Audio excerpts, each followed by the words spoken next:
What if the words you use every day are making life harder for your autistic students without you even realising it? You ask a student to calm down, but they get even more upset. You give instructions, but they sit there frozen. You try to encourage them, but instead they seem confused or even distressed. It's not that they aren't listening. It's not that they don't want to engage. It's that words matter. Hello there, fabulous TAs. I'm Lauren Reasoner. I was a TA one-to-one and HLTA for 20 years, and I even did 6 weeks of teacher training, but I absolutely hated it. And now I create videos that answer all your TA questions. So if you want to learn more about being a TA, grow in confidence, cope with interviews, and all manner of other TA related stuff, start right now by subscribing to my channel. As a teaching assistant, you already know that every child is unique and autistic students process language differently. Literal thinking, difficulty with ambiguity, sensory overload, and anxiety can all play a role in how they understand what we say. If we're not mindful, we can unintentionally cause stress, confusion, or even shut down communication entirely. But here's the good news. By making small adjustments to our phrasing and approach, we can create a classroom environment where autistic students feel safe, supported, and able to thrive.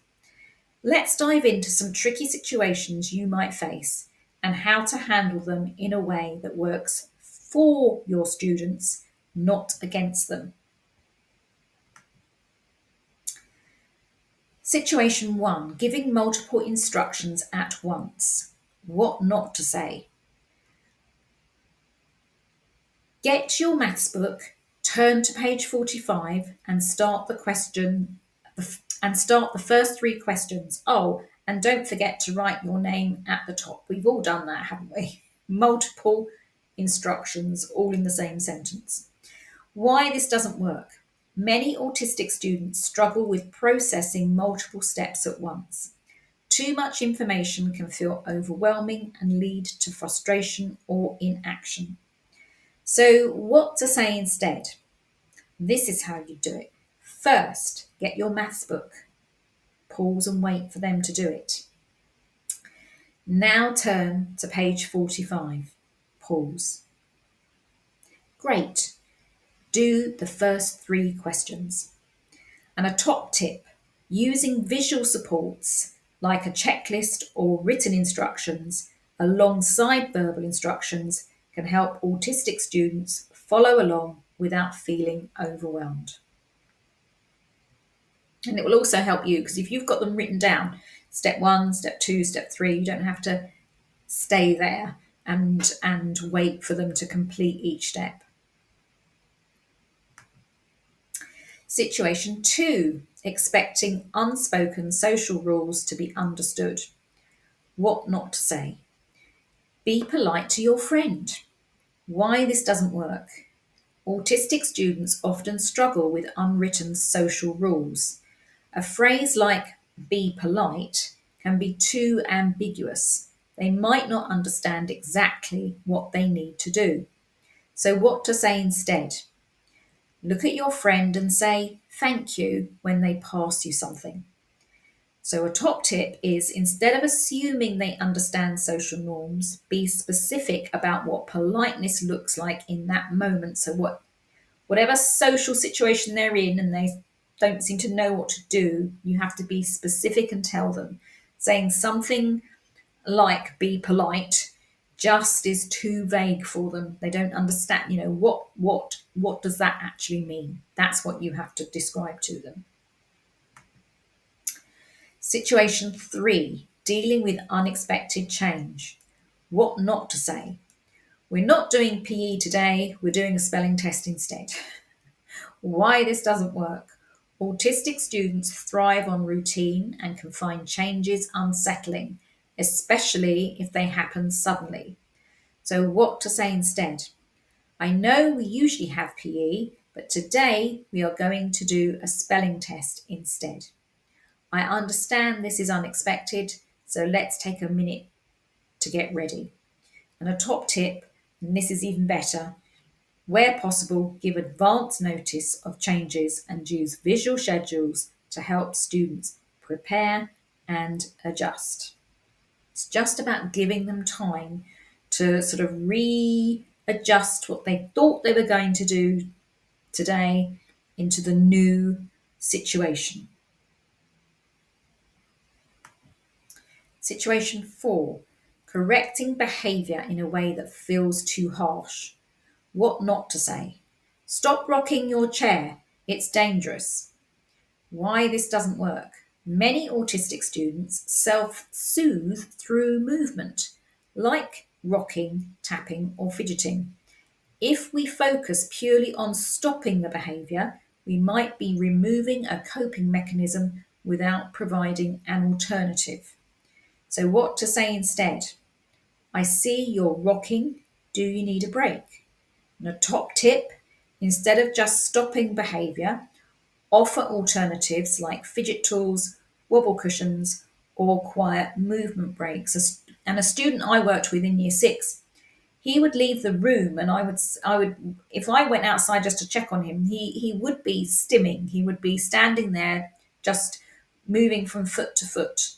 Now he felt that he couldn't do that in class, and that's why he would leave the classroom.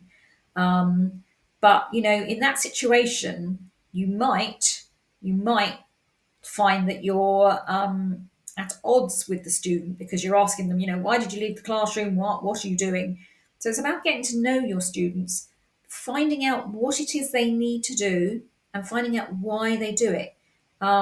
He didn't want to distract the other children, so he would leave the room, and I felt that was perfectly fine, and that was something that we came to an agreement that he could do. Situation 5, using figurative language. What not to say. Pull your socks up, we need to get moving. Why this doesn't work. Many autistic students take language literally. So phrases like pull your socks up or hold your horses can be confusing. What to say instead? Let's finish now, and next we'll start a new activity. Top tip, stick to clear, literal language to avoid misunderstandings.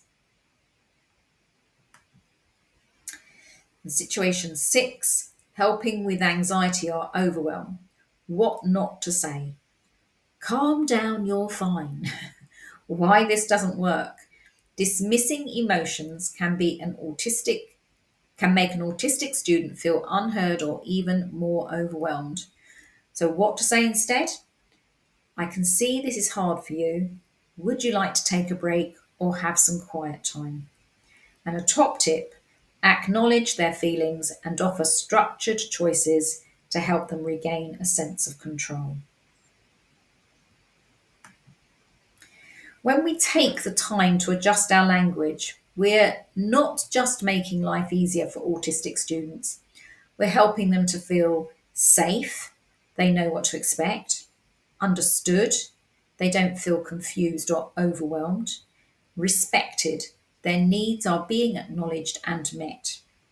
By making small changes to how we say things, we create an inclusive, supportive environment where autistic students can thrive. And to be quite honest, I think that many of the ways that I'm, in this video is suggesting we talk to autistic students, I think it would just help to talk to kids that way anyway. They're learning, they don't always know figurative language. When they're upset, telling them to calm down, whether they've got autism or not, telling them to calm down. How do you feel when you're upset and someone tells you to calm down? I think there's a lot to learn in this video that we could apply to just children in general. So I hope this video has helped you understand the power of your words. And there is a free PDF that accompanies this video and contains everything in it. And if you want it, just put free PDF please in the comment section below. And if you'd like more great info about working with autistic students, Watch this video next.